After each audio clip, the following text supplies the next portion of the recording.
Welcome to the Sagebrush Trail. I'm Wardell, and our first novel is the book that started the whole Western genre and everything we imagine about the West. So saddle up, partner, and let's head for Wyoming, 1885. The Virginian by Owen Wister. Chapter 1. Enter the Man.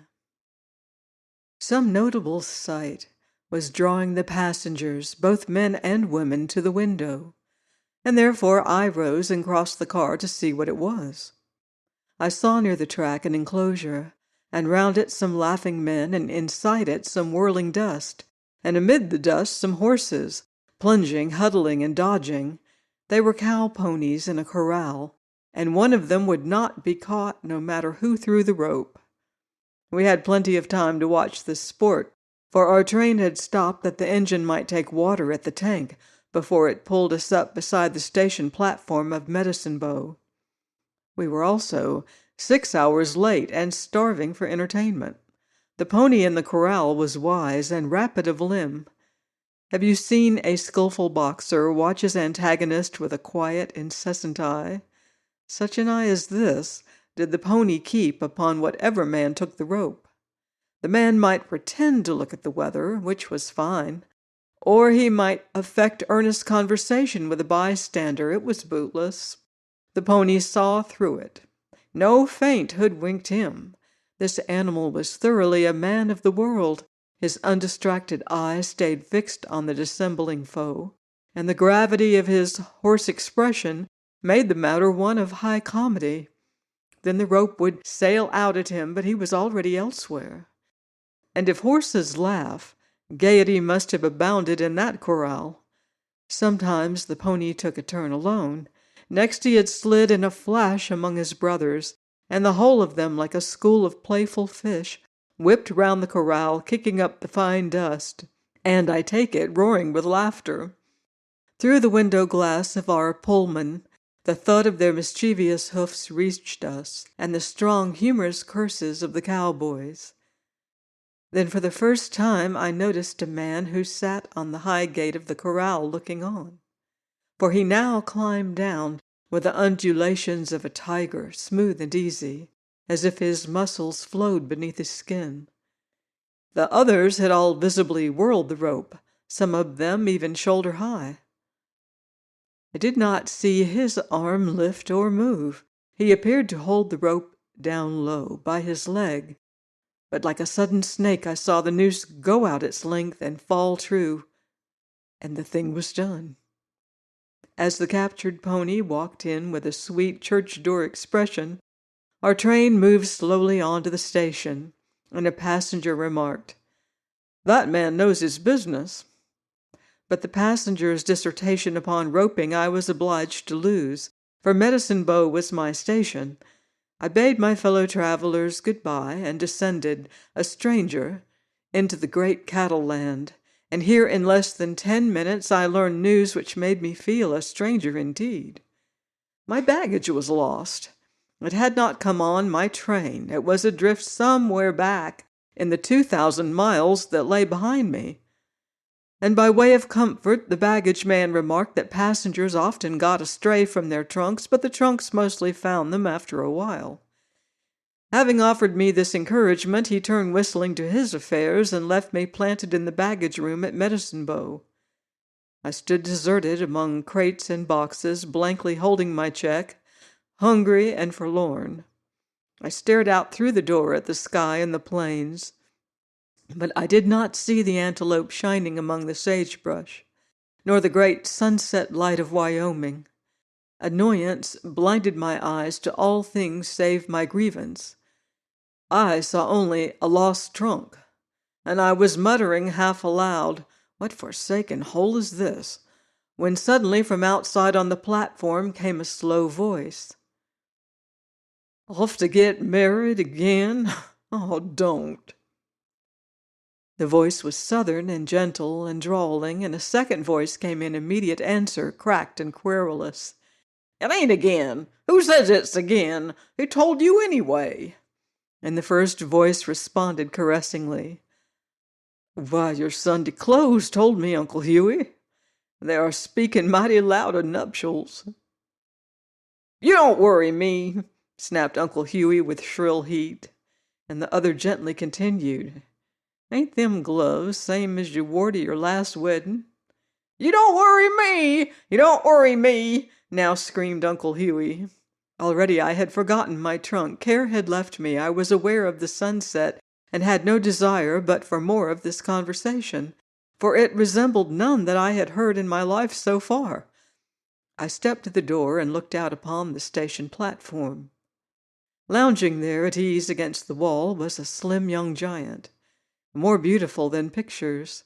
His broad, soft hat was pushed back. A loose, knotted, dull scarlet handkerchief sagged from his throat, and one casual thumb was hooked in the cartridge belt that slanted across his hips. He had plainly come many miles from somewhere across the vast horizon, as the dust upon him showed. His boots were white with it. His overalls were gray with it. The weather-beaten bloom of his face shone through it duskily, as the ripe peaches look upon their trees in a dry season. But no dinginess of travel or shabbiness of attire could tarnish the splendor that radiated from his youth and strength.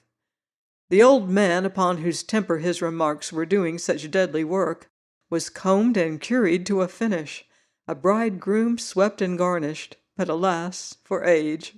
Had I been the bride, I should have taken the giant, dust and all. He had by no means done with the old man. "Why, you've hung wedding garments on every limb," he now drawled with admiration. "Who's the lucky lady this trip?" The old man seemed to vibrate. "Tell you there ain't been no other. Call me a Mormon, would you?" "Oh, why, that. Call me a Mormon? Then name some of my wives. Name two. Name one. Dare you?" "That Laramie widow promised you." "Shucks." "Only her doctor suddenly ordered southern climate and—" "Shucks. You're a false alarm." "So nothing but her lungs came between you. Next you'd most got united with Cattle Kate, only—" "Tell you you're a false alarm." "Only she got hung." "Where's the wives in all this? Show the wives. Come now." "That corn-fed biscuit shooter at Rawlins you gave the canary."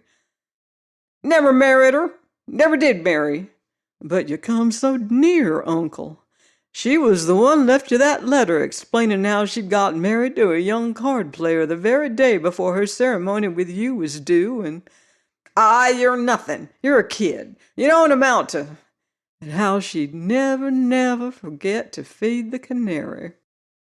"This country's getting full of kids," stated the old man witheringly. "It's doomed." This crushing assertion plainly satisfied him, and he blinked his eyes with renewed anticipation. His tall tormentor continued with a face of unchanging gravity and a voice of gentle solicitude. "How is the health of that unfortunate—" "That's right. Pour your insults. Pour 'em on a sick, afflicted woman." The eyes blinked with combative relish. "Insults? Oh, no, Uncle Hughie." "That's all right. Insults goes." "Why, I was mighty relieved when she began to recover her memory. Now, last time I heard, they told me she'd got it pretty near all back. Remembered her father and her mother and her sisters and brothers and her friends and her happy childhood and all her doings except only your face. The boys was betting she'd get that far too, give her time, but I reckon after such a terrible sickness as she had, that would be expecting most too much." With this, Uncle Hughie jerked out a small parcel. "Shows how much you know," he cackled. "There, now see that? That's my ring she sent me back, being too unstrung for marriage, so she don't remember me, don't she? Ha ha! I always said you was a false alarm." The Southerner put more anxiety into his tone. "And so you're a-taking the ring right on to the next one," he exclaimed. "Oh, don't go get married again, Uncle Hughie. What's the use of being married?" "What's the use?" echoed the bridegroom with scorn. When you grow up, you'll think different." Well, of course, I expect to think different when my age is different. I'm having the thoughts proper to 24, and you're having the thoughts proper to 60. 50! Shrieked Uncle Hughie, jumping in the air. The Southerner took a tone of self-reproach. "Now, how could I forget you was 50, he murmured, "when you've been telling it to the boys so careful for the last 10 years. Have you ever seen a cockatoo, the white kind with a top knot, enraged by insult? The bird erects every available feather upon its person. So did Uncle Hughie seem to swell, clothes, mustache, and woolly white beard, and without further speech he took himself on board the eastbound train, which now arrived from its siding in time to deliver him. Yet this was not why he had not gone away before. At any time he could have escaped into the baggage room or withdrawn to a dignified distance until his train should come up. But the old man had evidently got a sort of joy from this teasing. He had reached that inevitable age when we are tickled to be linked with affairs of gallantry, no matter how. With him now, the eastbound departed slowly into that distance whence I had come. I stared after it as it went its way to the far shores of civilization. It grew small in the unending gulf of space until all sign of its presence was gone, save a faint skein of smoke against the evening sky. And now my lost trunk came back into my thoughts, and Medicine Bow seemed a lonely spot. A sort of ship had left me marooned in a foreign ocean. The Pullman was comfortably steaming home to port while how was I to find Judge Henry's ranch? Where in this unfeatured wilderness was Sunk Creek? No creek or any water at all flowed here that I could perceive. My host had written he should meet me at the station and drive me to his ranch. This was all that I knew. He was not here. The baggage man had not seen him lately. The ranch was almost certain to be too far to walk to tonight. My trunk. I discovered myself still staring dolefully after the vanished eastbound, and at the same instant I became aware that the tall man was looking gravely at me, as gravely as he had looked at Uncle Hughie throughout their remarkable conversation.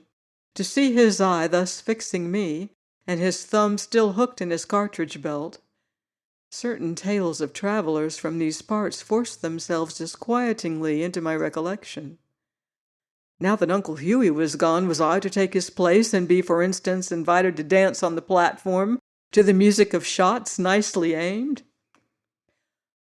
"I reckon I'm looking for you, sir," the tall man now observed.